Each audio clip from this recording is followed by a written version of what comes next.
It's Robert, an ambassador for Christ. And as you know, where I go, the kingdom goes. Remember, eat the fish, spit out the bones for some things you may agree with, and some things you may not. The usual stuff. Now, I'm in the back of the Mad Minister's garden for, getting things set up for his daughter's birthday. So I thought, while I'm here, I might as well just do a video. It's going to be amazing. It's going to be deep. Now, you know what, right? I get a lot of people calling me on Facebook, messaging me on WhatsApp, and they say they're going through problems, they can't feel God, this is going wrong in their life, that's going wrong in their life, this is happening, and this is, things ain't working out for them.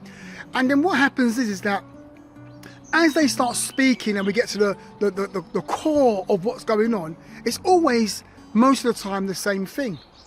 And it's sin. This is crazy. It's sin, all right? Now, I speak to a few people and they say, fornication, and other people say, taking drugs and drinking and going out partying and all this sort of stuff here, and they're living like the world, living that revelings, doing all the works of the flesh, okay? And then what happens is that things start going wrong in their life and they get quite surprised, like, hold on, God doesn't love me anymore, or, God hates me and I can't feel God and I'm struggling to read the Bible. But what you need to understand is that if the shoe fits, wear it, if this video is applicable to you.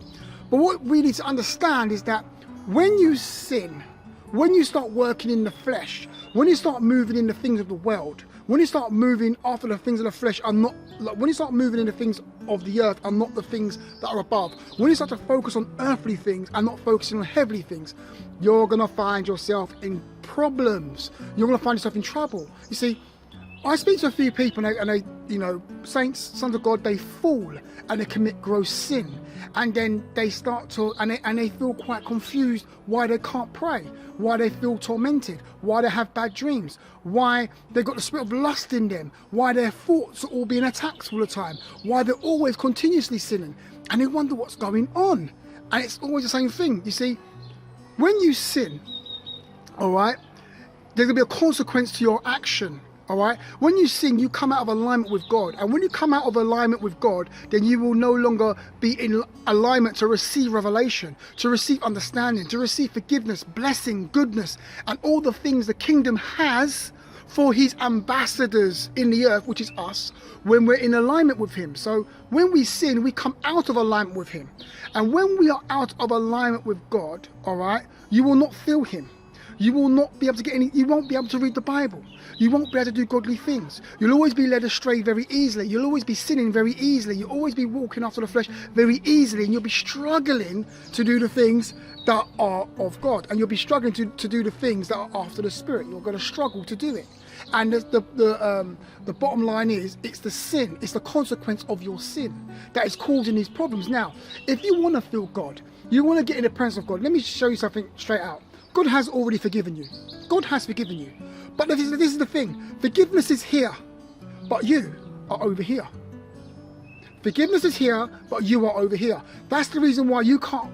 That's why you feel so condemned and so messed up. That's the reason why you feel like God's going to kill you. This is the reason why you feel that God has condemned you, that God hates you. It's because you're here where condemnation is, where Satan is, where evil is. God is over here, where blessing is. So what you need to do is repent. Now, the word repent means to turn in 180 degrees in opposite direction. That's what it means.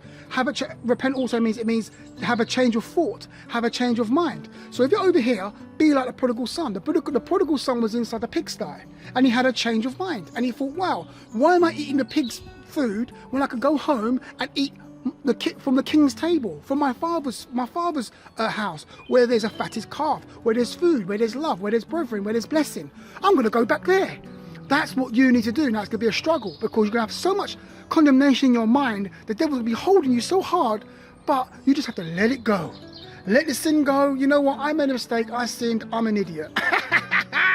I made a bad mistake. Lord, I repent. Forgive me. I'm coming home. That's it. Go home. Woo! Just go home. I love that. Stop where you are. You're eating the pig's food. Stop it. Turn around. Go home. Just go home. Go home, please. Anyway, it's Robert, an ambassador for Christ, and as you know where I go, the kingdom goes. Remember, eat the fish, spit out the bones. God is great, and have a great Saturday. Have a great day. See you guys a bit later. Stay blessed.